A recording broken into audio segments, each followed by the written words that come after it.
রাজনৈতিক দৃষ্টিকোণ থেকে আপনাকে বোঝাবার চেষ্টা করব।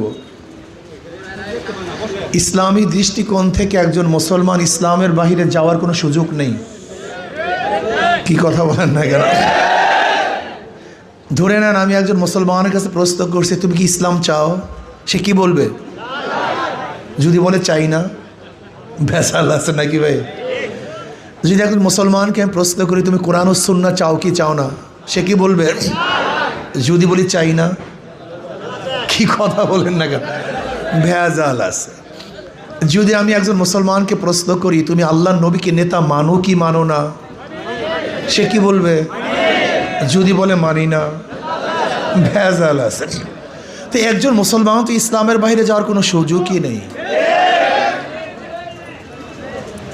বিএনপি কি বলবে? আমরা ডেমোক্রেসি চাই।